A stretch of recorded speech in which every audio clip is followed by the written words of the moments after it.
Alright lads, so let's talk about these special move training grounds. We've already made a video when this first released over like 2 months ago. I am a tad bit late to this, to be honest, but I wanted to make a more dedicated video going over some of the better characters and links to work on when it comes to doing this quest daily. For those that aren't aware or maybe are new to the game, Special Move Training Grounds is a quest for you to bring your resurrectable characters, and it allows you to gain points to level up their special move. You're only able to level up a special move twice on any given character, so it will allow you to take a character's special move level 3, or if you already have the character at special move level 3, you can get them special move level 5, where you then unlock your 6th transcendable slot. This, of course, is a great way to power up your favorite characters, but most importantly, a great way to make some really good links, and also potentially some good characters to use in guild quests. And it's of course worth mentioning that if you do own the Cons Bonanza Pass, you get 2 extra runs daily, so it allows you to max out your characters even faster.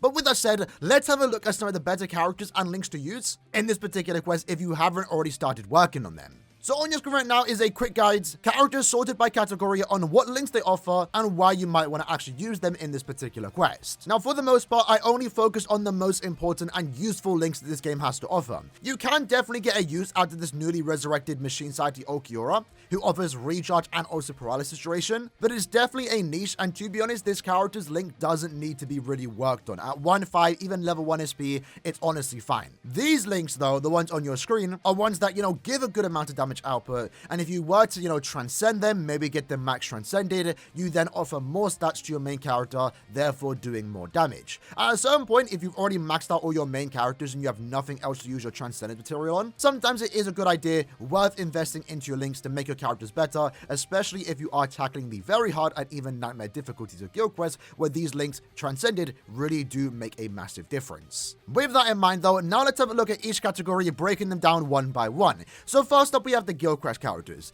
Now these ones are on the top because these are characters that are actually worth using. Disregarding the link they do offer, in some cases they can be good links. Curio is normal attack damage and also damage reduction, a good link in Brave battles. Soifon is normal attack damage plus more normal attack damage if you are at full stamina, really good link for any future Heart Nad character in the game. And then Aaroniero is a 20% DR style trait, so that alone it just makes her worth transcending if you do care about Brave battles. But actually looking at the individual characters here, they're worth using because in guild quests, normal attack damage characters like this are still really relevant, especially in the case for Soifon, Oetsu, and also Curio. They all have a good damage output, but they're almost irreplaceable in their guild quest teams because they do provide your team a boost. In guild quests, especially when you get around to tackling the hard, very hard, and nightmare difficulty, you're always going to need a team booster, and having these characters in your team, potentially being able to max transcend them, assuming you have the character at special move level 3, through this quest, you can get them 5-5, get those extra stats, and make a massive difference to your clear time. I personally still use characters like Soifon in my guild quest teams, even right now in the nightmare difficulty.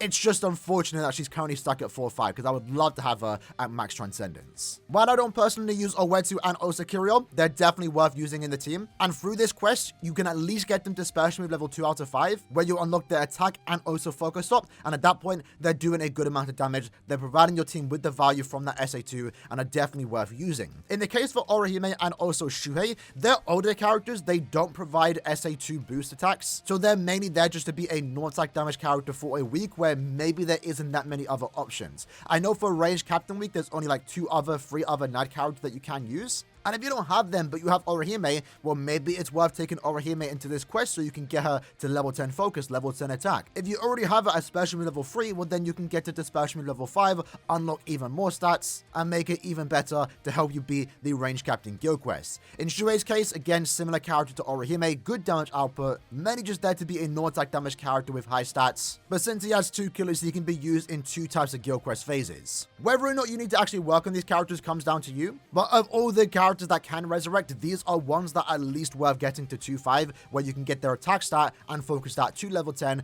because they can definitely provide value in the guild quest game modes. Having a look down at the other categories, first up we have strong attack recharge with 20% strong attack damage when you are at full stamina. This is the new generation of links that we are seeing with resurrectable characters, and right now only 5 do exist. Fortunately for the mind attribute, they have access to 2 types of these characters, but overall they're just really good links. You can see that these links are definitely a rarity. They are only being put as some of the more hyped characters when it comes to resurrectable ones. Anniversary, Khanfield on World, 1000 Year Blood War, etc. But yeah, these links are just really good to work on. Again, once more, if you have any of these characters at special level 3, I would recommend putting them into your team, taking them into this quest so you can get them to special level 5 and try and get a 6th slot. For me, my goal is to try and get all these characters to 5-5 so I can make the best links possible for my main go-to characters. The next thing is going to be strong attack recharge and also full stamina damage. These are all really good links. Now, some offer more recharge and less full stamina damage. They're the ones that I personally like using, but you can definitely mix and match with both of them, depending on the character you are using. Ideally, when building a character, you like to mix and match with strong attack damage and also full stamina. If the character already has a bunch of full stam built into them, well then maybe you would want to build with more strong attack damage. But if the character has almost no full stamina damage built into them, getting a new damage multiplier like full stamina damage is going to be really good. Especially again if you are keeping that minimum amount of recharge that you do want to use on any given character. Of course, the 1000 Year Blood War limited characters are more worthwhile using in this quest first and foremost. Since they're limited, you're most likely maybe not going to pull dupes in them in the future. Below that, and this is definitely the most available option out there, we have the strong attack recharge and also strong attack damage. Also, once more, you can't go wrong with any of these links. Always worth using. Even characters that offer more strong attack damage and less recharge are also still really good, especially in the guild quest game modes. Any of these characters that you can get to special level 5, unlock that 6th slot and try and get 500 additional SP will make any character you link that character to really, really powerful with the extra stats they will be given. And I guess now is maybe a good time to mention it, since you are building these characters to be really powerful links, maybe it's worth getting the character to level 20 link shots where you can then give extra SP and extra attack through the bonus abilities. Using Quincy Ichigo as an example, since I've max transcended the character, since I got him to level 20 link slots offering more SP and attack through bonus abilities, he's now giving my Unohana, one of the best links in the entire game, an additional 625 SP, but also more stamina,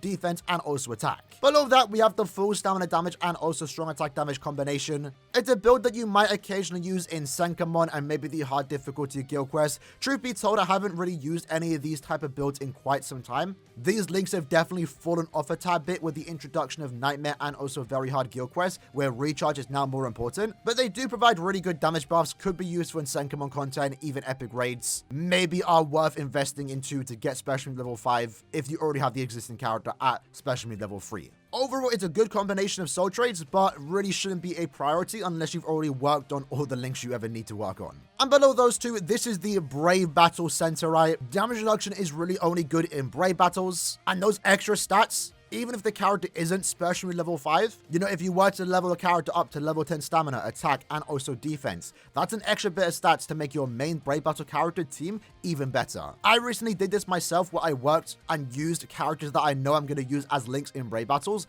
took them into this quest, got them to specially level 5, rolled a good 6th slot, and then leveled up their individual transcended stats. The first row, normal attack damage and also NAD, these are overall good soul traits. Now, there are more DR and NAD soul traits out there that I didn't include here, but the reason why I didn't include them is because they offer less DR and more NAD. And in Brave Battles, that's not really that good. You never want to sacrifice less damage reduction for more damage output. So all the links you see here at bare minimum offer 16% DR and 16% normal attack damage. It's a good combination, allows your character that you are linking it to be tanky and also allow them to be able to do more damage. The better stats your links have, the better stats your main character has, and stats, even if little, make a big difference in Brave Battles. Below that, just to finish it up though, because these are also still good to use, 20% DR soul traits. In these character cases, they don't offer a good second soul trait, but that's okay. Sometimes the second soul trait doesn't make that much of a difference. You want to make sure your character is tanky as possible, and that extra 4% damage reduction